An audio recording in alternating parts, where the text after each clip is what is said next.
اللہ جس کا چاہتا ہے رزق فراخ کر دیتا ہے اور جس کا چاہتا ہے تنگ کر دیتا ہے، اور کافر لوگ دنیا کی زندگی پر خوش ہو رہے ہیں، اور دنیا کی زندگی آخرت کے مقابلے میں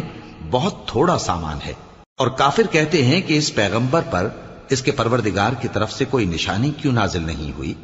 کہہ دو کہ اللہ جسے چاہتا ہے گمراہ کرتا ہے، اور جو اس کی طرف رجوع ہوتا ہے اس کو اپنی طرف کا رستہ دکھاتا ہے، یعنی ان کو جو ایمان لاتے اور جن کے دل اللہ کی یاد سے آرام پاتے ہیں ان کو۔ اور سن رکھو کہ اللہ کی یاد سے ہی دل آرام پاتے ہیں۔ جو لوگ ایمان لائے اور عمل نیک کیے ان کے لیے خوشحالی اور عمدہ ٹھکانہ ہے۔ جس طرح ہم پہلے پیغمبر بھیجتے رہے ہیں اسی طرح اے نبی ہم نے تم کو اس امت میں جس سے پہلے بہت سی امتیں گزر چکی ہیں بھیجا ہے، تاکہ تم ان کو وہ کتاب جو ہم نے